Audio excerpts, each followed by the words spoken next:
বিসমিল্লাহির রহমানির রহিম। আসসালামু আলাইকুম। জনতার রান্নাঘর থেকে সবাইকে জানাচ্ছি শুভেচ্ছা। আশা করি সবাই ভালো আছেন। আজকে যে রেসিপিটি করব সেটা হচ্ছে একটা সবজির রেসিপি করব। এখানে আমি 1 চামচ সরিষার তেল দিয়ে দিয়েছি, কিছুটা পেঁয়াজ দিয়ে দিচ্ছি,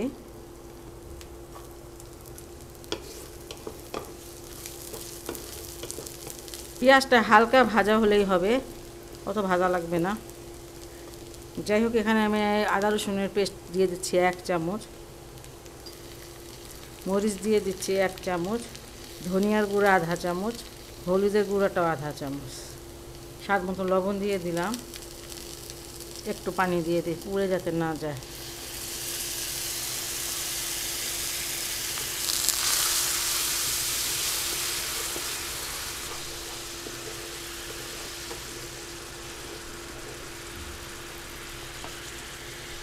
এখানে 1 চামচ ভাজা জিরার গুঁড়া নিয়েছি, এখান থেকে আমি আধা চামচ দিয়ে দিলাম।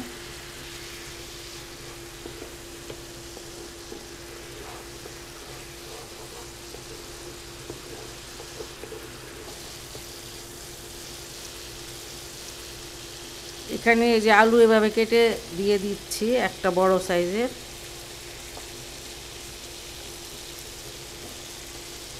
কাঁকরোল ছোট ছোট 2টা কাঁকরোল, এখানে একটু মানে কচি দেখে দিতে হবে। আর এখানে কিছুটা হচ্ছে পেঁপেটা একটু পাকা পাকা, তাতে কি হয়েছে এটা কিন্তু খেতে ভালো লাগবে, একটু হালকা মিষ্টি লাগবে। গাছের পেঁপে, সেই জন্য একটু মানে পাকা পাকাই।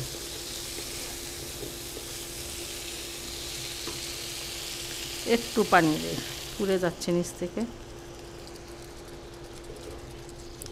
শক্ত সবজিগুলো আগে দিলাম, নরম সবজিগুলো একটু পরে দিব। একটু ঢেকে দেই।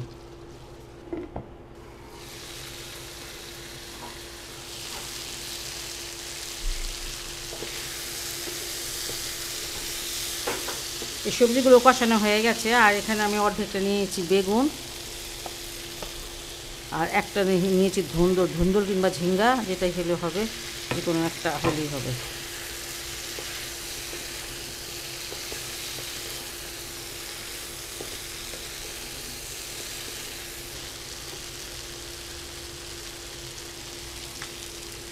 এখানে আমি 100 গ্রামের মতন ডাল নিয়েছি, ডালটা সিদ্ধ করে নিয়েছি। আর এটা মসুরির ডাল, এই ডালটা অবশ্যই দিতে হবে।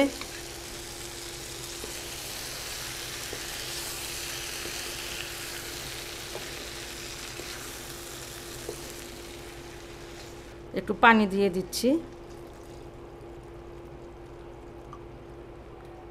200 গ্রামের মতন পানি দিয়ে দিলাম। 5টা কাঁচামরিচ দিয়ে দিলাম, মুখটা একটু চিড়ে দিয়েছি।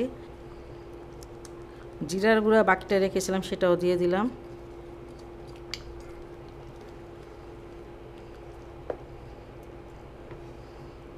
সবজিগুলো সিদ্ধ হওয়া পর্যন্ত আমি এটা এখন ঢেকে দিব।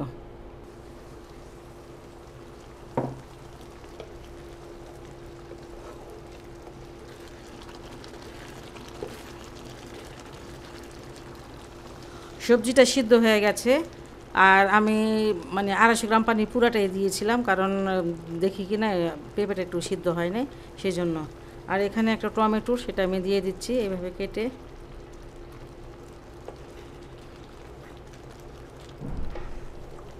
এটা কিন্তু আমি এখন নামিয়ে রাখবো, নামিয়ে আমি এটা বাগার দিব। টমেটোটা এমনিতেও নরম, গলে যাবে। আবার 1 চামচ তেল দিয়েছি, আর 2টা শুকনো মরিচ দিয়ে দিলাম।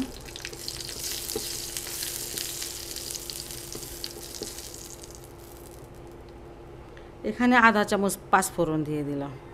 আপনারা যদি বেশি পছন্দ করেন তাহলে বেশি দিবেন। আর কেউ যদি মিষ্টি খেতে পছন্দ করেন তাহলে একটু চিনি দিয়ে দিতে পারেন এই তরকারিতে। আমরা আবার চিনিটা পছন্দ করি না কোনো তরকারিতে।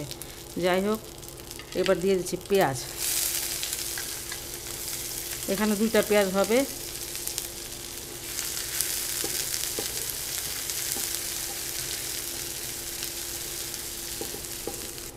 পেঁয়াজের কালারটা লাল হয়ে গেছে, এখন আমি এটাকে বাগার দিয়ে দিব সবজিটাকে।